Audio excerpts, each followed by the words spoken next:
Hello আমার প্রিয় মিষ্টি বন্ধুরা, আশা করি আপনারা সকলে অনেক ভালো আছেন। বন্ধুরা, আজকে আপনাদের জন্য ছোট একটি লাগালাগি মজার ঘটনা নিয়ে চলে আসলাম আপনাদের মাঝে। বন্ধুরা, ঘটনা দুটি না টেনে শেষ পর্যন্ত দেখলে আপনি অনেক মজা পাবেন। বন্ধুরা, আমাদের ভিডিও যদি আপনাদের কাছে ভালো লাগে তাহলে আমাদের চ্যানেলটিকে সাবস্ক্রাইব করুন। চলুন বন্ধুরা, কথা না বাড়িয়ে গল্প শুরু করি। রায়হানকে দেখে পাখি কিছুটা ভ্রু কুঁচকালো।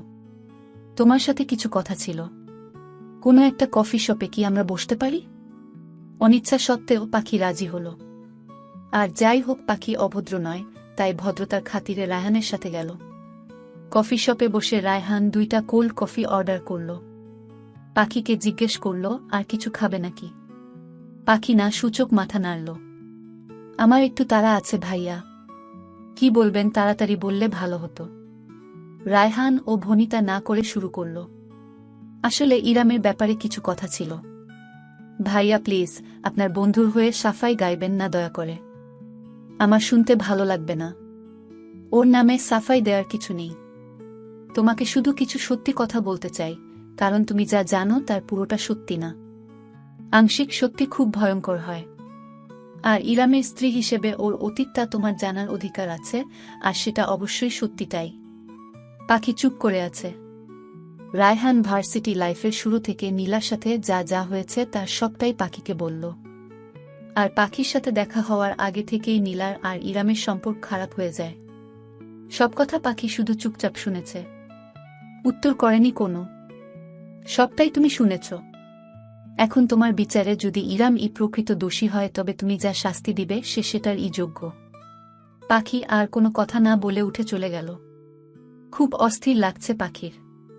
মানুষটাকে ঠকানো হয়েছে ভেবে খারাপ লাগছে তার। আবার এটা ভেবে রাগ লাগছে তার সাথেও তো খারাপ হয়েছে। পাপ তো একটা উনি করেছে। পাখির দিন ঠিকঠাক চলে গেলেও কোথাও যেন একটা ফাঁকা রয়েই যাচ্ছে। বুকের ভিতরটা যেন খালি খালি লাগে।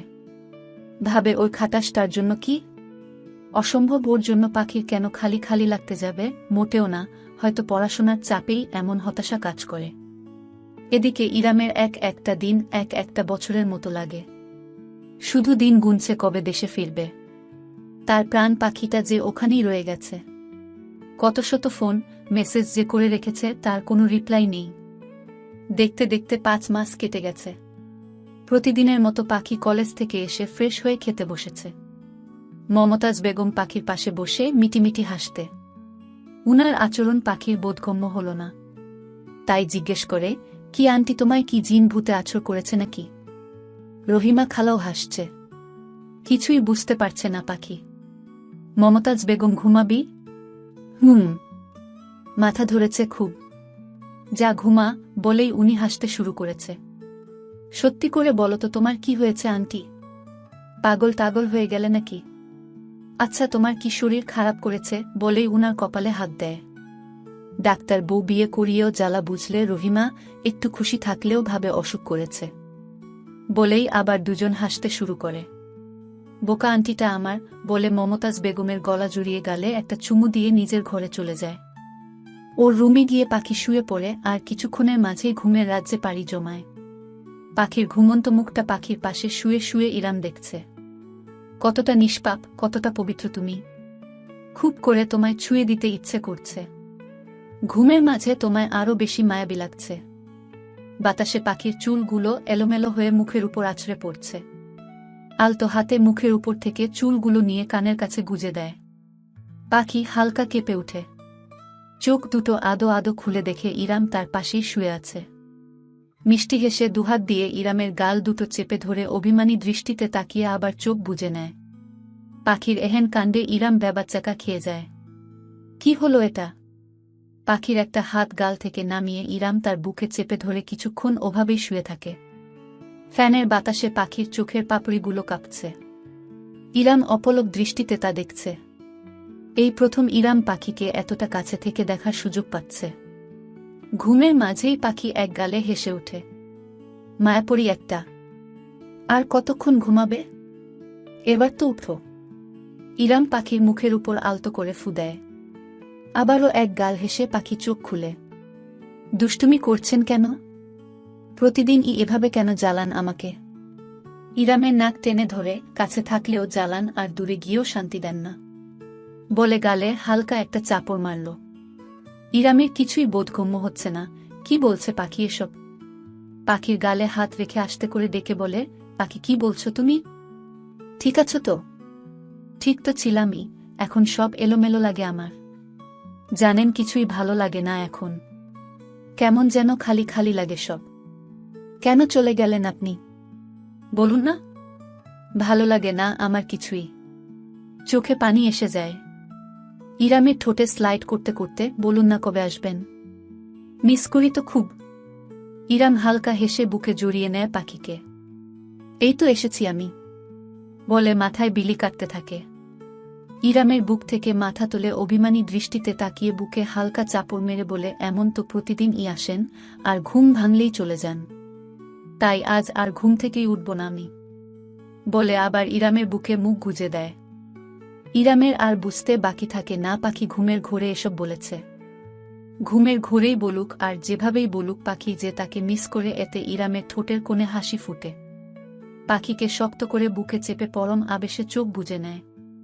কখন যে ইরাম ও ঘুমিয়ে যায় টের ও পায় না। মাগরিবের অনেক পরে পাখির ঘুম ভাঙে। ঘুম ভেঙে দেখে সে ইরামের বুকে শুয়ে আছে।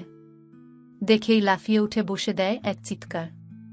দুই কান চেপে ধরে ইরাম উঠে বসে বলে, এই সমস্যা কি তোমার? চিৎকার করছো কেন?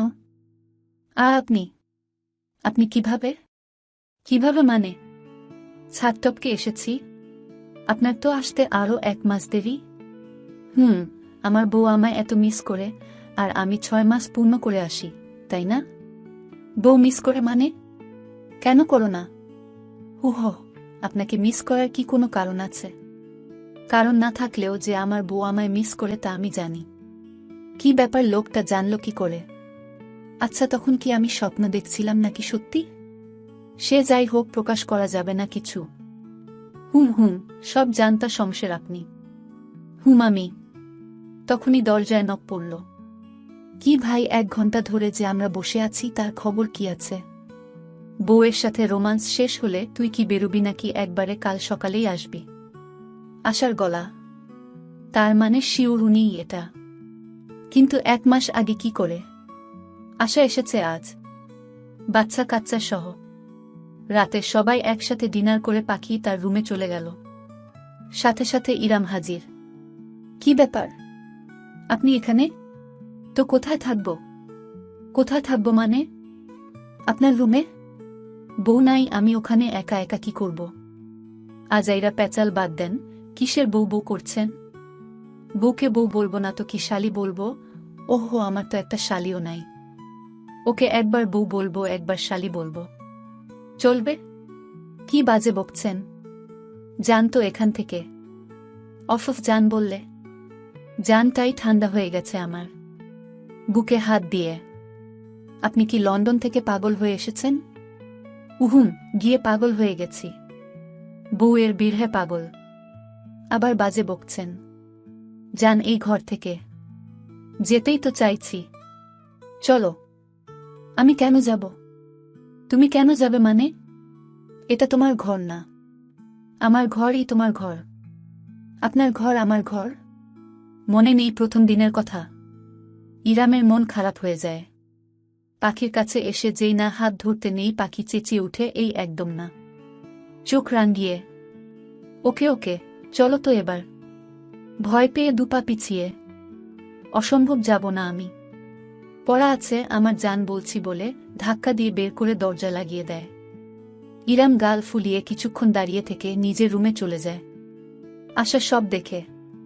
কিছুক্ষণ পরে এসে পাখির রুমের দরজা ধাক্কাতে পাখি চেঁচিয়ে বলে, আবার এসেছেন?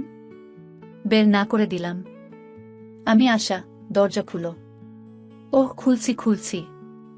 জিহবায় কামড় দিয়ে দরজা খুলে পাখির চোখ কপালে। আশা বালিশপত্র নিয়ে হাজির। কি ব্যাপার ছোট আপা, তুমি বালিশ নিয়ে কই যাও? ঘুমাবো এখানে, তুমি ভাইয়ের ঘরে যাও তো পাখি। কিন্তু আপা। ওহ, এখন বাপের বাড়ি এসে একটু আরামে ঘুমাতেও পারবো না, তবে যাই, তবে আম্মার রুমের ফ্লোরে গিয়েই ঘুমাই। মেকি রাগ দেখিয়ে। এই না না আপা, তুমি এখানেই ঘুমাবে। আমি যাচ্ছি বলে ল্যাপটপটা নিয়ে বেরিয়ে যায়। আশা মুচকি হাসে। পাখি ইরামের রুমে ঢুকে ঘটঘট করে বেলকনিতে চলে যায়। তা দেখে ইরাম মুচকি হাসে। পাখি তবে ফাঁদে পা দিলে।